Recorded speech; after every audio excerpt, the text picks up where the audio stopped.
Hello दोस्तों, good morning, जय श्री कृष्ण। फरी वखत तमारी साथे આવી ગયા છે સુરતની નવી શુભ સવાર સાથે। અને હાલ આપણે વરાસા સાઈડ છીએ અને આજે ખાસ આપણે એક વ્યવસ્થિત મસ્તીની ખરીદી કરવાની છે, નાનું એવું, કેમ કે જીવનમાં બધી વસ્તુ નાની નાની લેવી જરૂરી છે।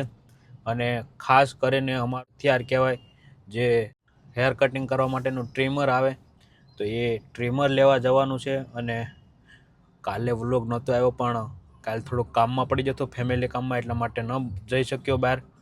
બટ કાંઈ વાંધો નહીં, રેગ્યુલર વ્લોગ આવે જ છે આપણા, એટલે કન્ટિન્યુ જોતા રહેજો। અને હાલ આપણે આજે એ ખરીદી કરવાની છે અને ત્યાર પછી આજે જવાનું છે સૌરાષ્ટ્ર સાઈડ, ભાવનગર સાઈડ જવાનું છે, કેમ કે હમણાં લગ્ન પણ છે થોડા ઘણા, એટલે લગ્નમાં પણ રહેવું પડે એમ છે। તો હું તમને બતાવવાની કોશિશ કરી ત્યાં લગ્નમાં પણ, જો કદાચ લે વિડીયો બનાવી તો, બટ કાંઈ વાંધો નહીં, કન્ટિન્યુ તમે વ્લોગમાં બના રહેજો। અને इतनी शक्ति हमें दीन दाता, मन का विश्वास कमजोर होना, એટલે એવું છે કે ભગવાનને એમ કહેવાનું કે ભાઈ અમને એટલી શક્તિ દેજે કે અમારો મનનો જે વિશ્વાસ છે એ કમજોર ન થાય, અને બસ આવીને આવી રીતે લોકોની સેવા કરતા રહી, પ્રેમ સપોર્ટ મળતો રહે, બસ એવી જ આશીર્વાદ। અને વિડીયોમાં કન્ટિન્યુ રહેજો। અને હું એવો પ્લાનિંગ કરી રહ્યો છું કે આપણે એક નવી ચેનલ ચાલુ કરીએ, આપણે એક નવું મસ્તીનું, મતલબ તમને એમ ગમે એવું કામ કંઈક કરીએ, જેથી કરી તમને પણ જોવામાં મજા આવે અને તમને પણ।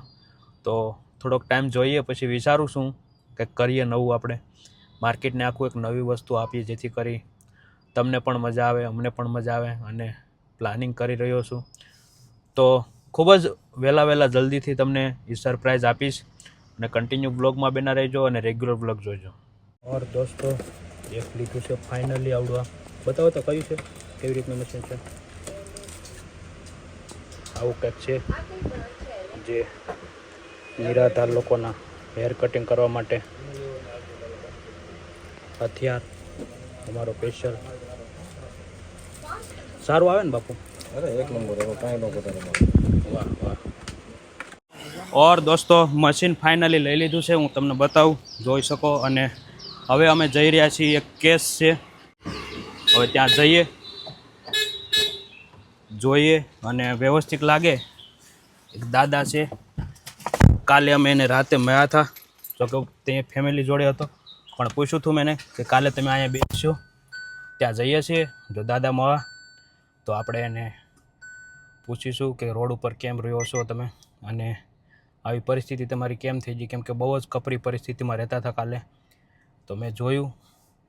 હવે આજે આપણે એની જગ્યાએ જઈએ, જોઈએ દાદા હોય તો આપણે એને લઈએ, અને ત્યાર પછી આપણે એને આશ્રમે મૂકીએ, ત્યાં એને રહેવાની, ખાવા પીવાની અને સૂવાની બધી જ સગવડ ત્યાં મળે છે।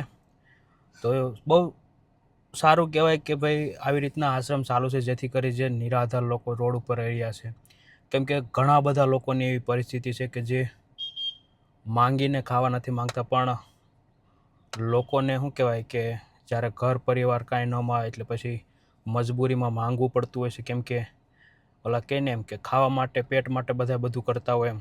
એટલે તો તમે પણ જો અવશ્ય એવા લોકોને જોવો તો નાના મોટી મદદ કરજો દોસ્તો, જેથી કરી એમને પણ એક સહારો મળી રહે। તો કન્ટિન્યુ બ્લોગમાં બેના રહેજો ને તમારા દરેક ગ્રુપમાં શેર કરજો।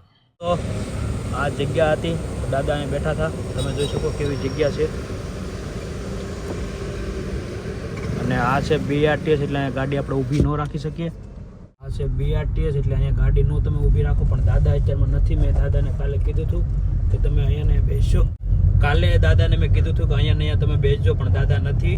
અને અત્યારમાં 2 થી 3 રાઉન્ડ માર્યા અમે આજુબાજુમાં, તો પણ દાદા નથી મળતા, અને જોઈએ છે જે પણ ગોતીએ, આપણે મહેનત કરીએ, દાદા મળી જાય તો એની જીવનમાં નાનો મોટો આપણે જે પણ બદલાવ લાવી શકીએ એ લાવીએ, અને એમના જીવન જીવવાની નવી રાહ દેખાડીએ, જેથી કરી, કેમ કે રોડ ઉપર જીવવું ખૂબ જ અઘરું હોતું હોય છે। અને દાદા સારા પરિવારના હતા એવું મને લાગ્યું હતું, પણ દાદાની કાંઈ ને કાંઈ મજબૂરી હશે, અથવા તો દાદાને ઘરેથી મોકલી દીધા છે, કાઢી મૂક્યા છે, એવી હાલતમાં હતા। બટ કેવું છે કે અમારે સુરતમાં BRTSની અંદર તમે ગાડી આંકતા એટલે ગાડી ઊભી ન રાખી શકો, એટલે દાદા સાથે કાલ વધારે લાંબી લાઈન ન કરી શકો, કેમ કે વાહે ગાડી આવતી હોય, BRTS આવતી એટલે જવું પડે તરત જ, એટલે પછી તો વચ્ચે પાર્કિંગ કરીને ન તમે એની જોડે વાત કરી શકો।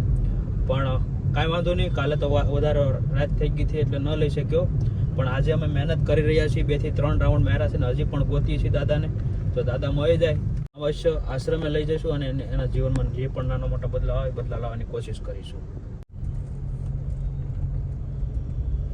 તો દોસ્તો, દાદા તો કાંઈ અમને મળ્યા નહીં. અમે ઘણા બધા કોશિશ કરી, બટ ગાડીમાં ફાઇનલી એક પંચર પડી ગયું છે. તો અમે આવી ગયા છીએ અત્યારમાં ગેરેજે અને તમે જુઓ તે પ્રમાણે ગાડીમાં પંચર અત્યારમાં જોવે છે.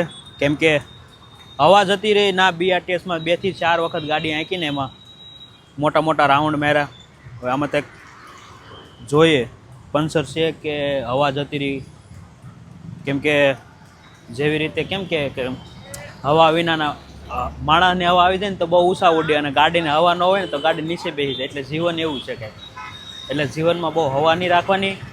હવા રાખવી હોય તો ખાલી ટાયરમાં રાખવાની, ગાડીના ટાયરમાં રાખવાની, જીવનમાં નહીં રાખવાની.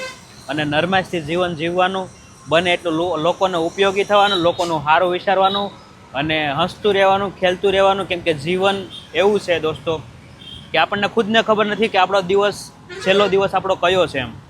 એટલે હસતું ખેલતું રહેવાનું, બને ત્યાં સુધી લોકોનું સારું વિચારવાનું, સારું કરવાનું અને બસ એન્જોય કરી અને જીવનને જીવી લેવાનું. કેમ કે આ જો કેમ અત્યારમાં પંચર ગોતે છે પણ પંચર મળતું નથી એવું છે ને. હવા વહી ગઈ એનું શું કરવું?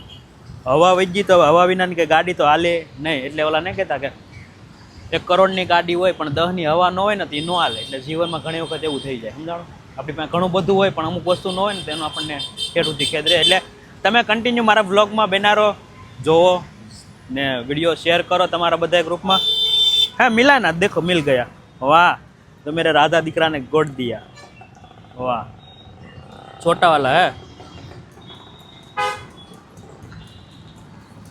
તો પંચર પડી ગયું ભાઈ, જોયું? હવા એમાંથી જાય છે ધીરે ધીરે મેદરી મેદરી. પણ આજ તો બધી વહી ગયા, કોને ખબર? તો તમે કન્ટિન્યુ બ્લોગમાં બિના રહો ને તમારા દરેક ગ્રુપમાં શેર કરો.